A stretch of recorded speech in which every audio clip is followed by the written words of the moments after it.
ល់ឆ្ងល់ម្នាក់ឯងប្រឹងសំដែងស្ទង់អារម្មណ៍ស្រីកាយនៅក្បែរគ្នាតែហាក់គ្មានន័យឯចិត្តក៏រងាពីមិនភ័ក្រខ្លាចជាសង្សារពីខ្លាចជាសង្សារក៏គ្រោមគ្រី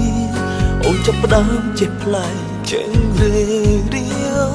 ចឹងមាននាងទី3បែដងតែមួយមិនដែលចាំស្នេហ៍ពីនាង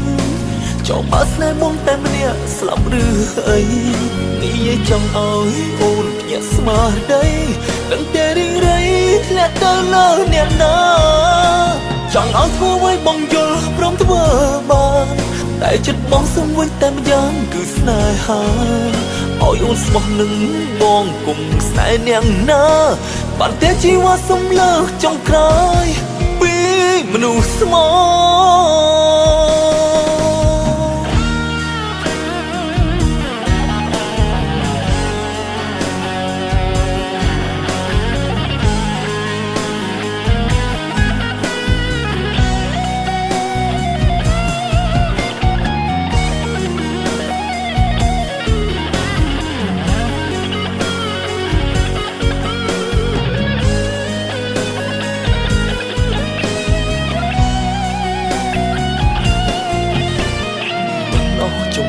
ឆ្ងល់ម្នាក់ឯងប្រឹងសំដែងស្ទង់អារម្មណ៍ស្រីកាយនៅក្បែរគ្នាតែហាក់គ្មានន័យឯចិត្តក៏រងាពីមិនភ័ក្រខ្លាចជាសង្សារពីខ្លាចជាសង្សារក៏គ្រោមគ្រីអូនចាប់ផ្ដើមចេះផ្លែកចេញរៀចឹងមាននាងទី3ដងតែមួយមិនដែលចាំស្នេហ៍ពីនាងចង់បើស្នេហ៍មកតែម្នាក់ស្លាប់ឬអី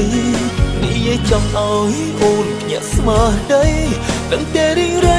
ធ្លាក់ទៅលើអ្នកណាចង់ឲ្យធ្វើឲ្យបងយល់ព្រមធ្វើបានតែចិត្តបងសុំវិញតែម្យ៉ាងគឺស្នេហាឲ្យអូនស្មោះនឹងបងគុំស្នេហ៍នាងណាបានតែជីវ៉ាសុំលើកចុងក្រោយមនុស្សស្មោ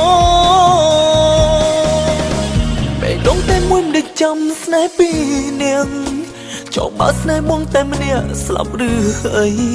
និយាយចង់ឲ្យអូនភ្ញាក់ស្មារតីដឹងតែរីងរៃធ្លាក់ទៅលើអ្នកណាចង់ឲ្យធ្វើឲ្យបងយល់ព្រមធ្វើបានតែចិត្តបងសុំវិញតែម្យ៉ាងគឺស្នេហាឲ្យអូនស្មោះនឹងបងគុំស្នេហ៍នាងណាបានតែជីវ៉ាសុំលើកចុងក្រោយពីមនុស្សស្មោ